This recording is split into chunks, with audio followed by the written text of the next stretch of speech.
Hi everybody, thanks for watching Access Hockey MI. As always, we really appreciate you supporting us, watching our videos, and talking hockey with us.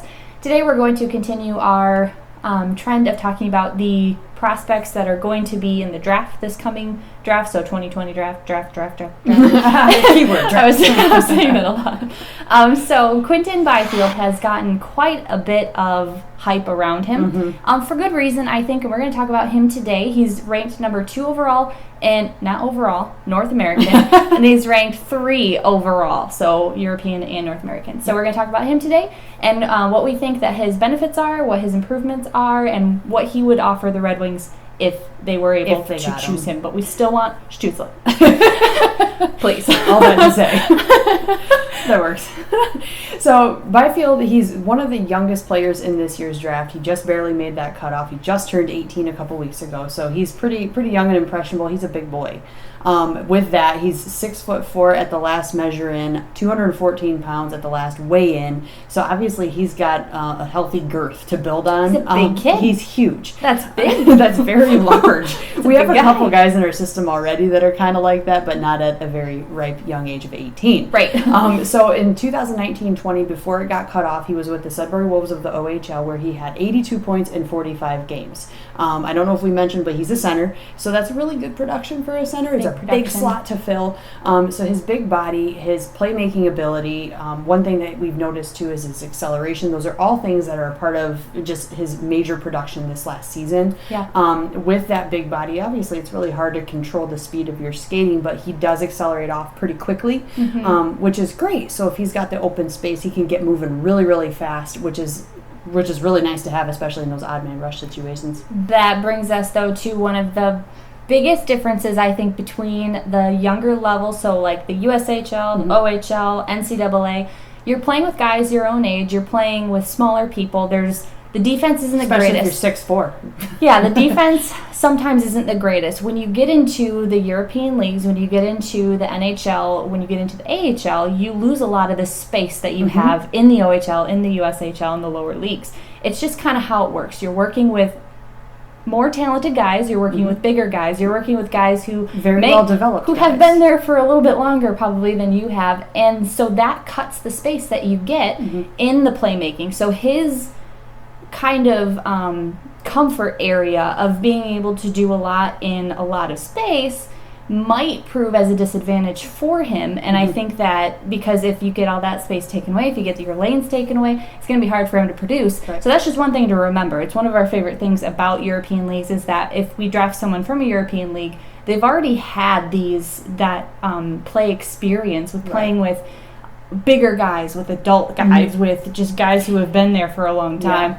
And even if they haven't been there a long time, you're playing in a league that expects maybe a little bit more. And I don't want to say the OHL and the USHL and the lower leagues and the NCAA don't do that because they have their place for development. They expect a lot, but they have a cap, an age cap, and that comes into play. Yeah, and that kind of stuff can kind of go into kind of just the play of the league. And that's, I think, what we saw a little bit in the clips that we were watching of Byfield is that with a lot of space, he's really effective. But if that space is taken away, how effective will he be? Yeah, and he'll have those chances too with what we've seen of him with his ability to shoot the puck and to use that space. Yes, in the OHL, that's fantastic. And we've seen it with many players before. Philip Zadina was incredible in the OHL. Joe Veleno was incredible in the OHL. And, you always see that little bit of transition going from being drafted. Yeah, it's even expected for the Europeans coming over. I don't want to make it sound like they're way better than anybody coming from another league, because that's not true. It's just that they can sometimes have more different exposure. To the game. Different exposure. But with that, Byfield, one thing that will be, I guess, a benefit for him, regardless of where he ends up getting drafted to, is that he does already have a very well-developed shot. He can see the goal opportunity pretty well, and he is able to work up close to the net. Maybe with his size, he'll get a little bit better with that, but the open space is kind of his niche. But his shot is very precise, and he knows how to snipe it, which is really, really helpful for any team, especially like in a power play situation. And he doesn't seem to be greedy with the puck. He seems to be, as far as playmaking goes, open to passing. He knows where to pass. He knows where on the ice to get the puck, and that comes, of course, with knowing who you're playing with, knowing where they're going to be. So that's all stuff that you work on when you get to a new league, and it's the same with any league, really. So you I think he's good in those areas, in the playmaking and the shot, like you said too. So, what do you think he needs to improve on? Besides what we said, we kind of wrapped it rolled into it. It was fine. The biggest thing would be the physicality. So we talked about Elmer Soderblom, who is a current Red Wings draft pick, who is playing over in Sweden right now. Very similar as far as stature goes. And the biggest thing for him is that he's been working on not only his skating, but his physicality. When you have a body that size, you need to get comfortable with using it more effectively, not being cheap or dirty, but you need to learn how to, I guess, use it along the boards a little bit better, use it in open ice situations better. I think that's probably even trickier than being on the boards. Right. But if he can not just dish out big hits, because everyone loves to see those, but effective hits and stopping plays from happening and stopping zone entry and all that thing, those kinds of things, that's something he really needs to kind of focus on, and learning to use his extremities to the best of his advantage. Yeah, and that the same thing, and this all kind of ties into him being large. So you always hear and you always want to draft big, and I think that Steve Yzerman, starting last year, has started to draft a little bigger. So for Quinton Byfield, it's no exception as far as his size. So he would fit right in with, I think, where the Red Wings are trying to go, where they're trying to get bigger guys. But he does have to, and it's a bigger guy. He's going to have to work on his edges. He's going to have to work on his footwork, just because you can tend to get a little clunky. I'm not a great skater. I'm not trying to say I am. I'm a terrible skater. I'm just saying that it's a little harder for the bigger guys to have the fancy footwork of the smaller guys. And I think that that's something he needs to work on, and of course he is. I mean, again, we're not pros. We're just saying. We're just pointing out the pros and cons of this thing. Yeah, and with him too, and we've seen it in the levels that we've studied with the USHL, NCAA, AHL, NHL, all the way up, you will see different size players have different struggles and different things that they are consistently working on. And they make up for it in other ways. If they can't get the skating down completely, they make up for it in different ways for being that bigger runner. So like Dylan McElrath would be one exception, or not one exception, one example in the AHL with the Griffins right now. He's a big guy. He's not the best skater, but he uses his body very well to get in lanes to, and he's a defenseman, to get into lanes to stop the plays from happening, to stop zone entry. And that's, I think, where he makes up for it. He can't join the rushes quite like a faster defenseman could, but he uses his body and makes up for that. He's a very smart defenseman. But with Byfield, kind of tying into that, because if he learns to work his size, work his edges, get a little bit quicker at those pivots, and using his feet to do a lot of the work and get that lower body working in his favor, he will open up more opportunities for those shots. He's an incredible producer, and I think if he hones that in, especially as these years develop, and this is all saying, he's a kid. He's not even drafted yet. So as development starts to really start rolling for him, I think that's something he's going to really focus on. And along with that, he's going to really need to adjust to the difference in the leagues. And this is something that every single player has to go through. You saw Jack Hughes struggle with it, going from juniors to the NHL. And on the opposite end, Andrei Svechnikov had hardly any trouble getting into. So, again, it depends on the league. Also, it depends on the player and how good they are at making that adjustment and being adaptable. Being adaptable be the big thing, and with him, I think he can be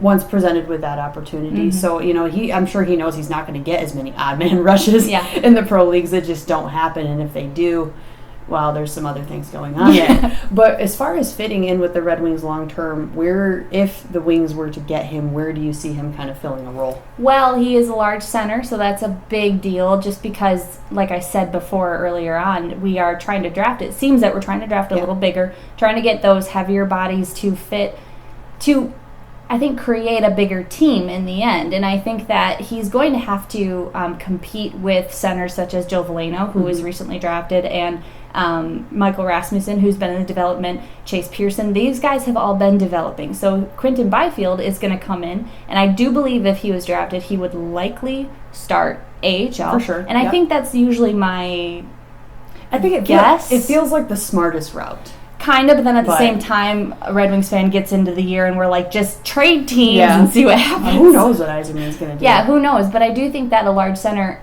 is helpful to any team. Like a large center is a very good thing to have, and I think that I think they can fit into really any team, especially if he's a producer. Right, and they have a unique opportunity, being that they don't have the boards acting as kind of an assister there in the plays. It's just them in the open ice, and so that's a huge role to fill.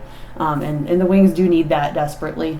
They need pretty much everything desperately, but it'd be nice to see. We're getting there. See, and we told you that the development it takes a lot of time, and especially if you want to get to a team a team ready for Stanley Cup contention, you're going to need to be competitive again. And I think that if we were to draft Quinton Byfield, it would be good just because I think drafting anybody who's in the top 20 is just going to be good for any top team. 100. Honestly, though, all of these kids are incredibly talented, and I love to see them go anywhere. And I still want Stützle.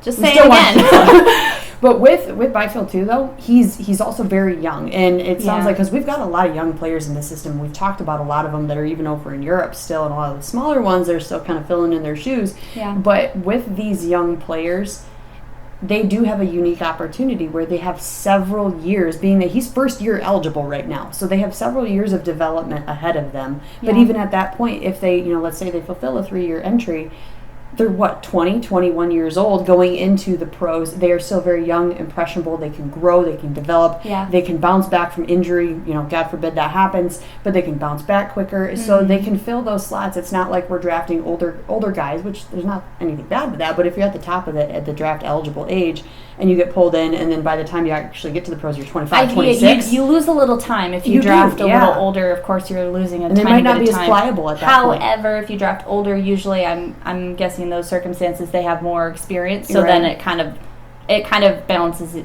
itself out. Yeah, exactly. But that will be a huge added bonus to anyone who gets him, though, too, because they're all young, but he has a little bit more time to grow, I would say. So we said a lot of things. Let us know what you think about Quinton Byfield below. If you think that the Red Wings could or should or would get just him. Get all of them. Let us know who you would like to draft. I believe we've asked that question before, but if anything's changed from maybe play starting over again in Europe, let us know what you think. And as always, thanks so much for watching. We really appreciate your support, and we will see you next week.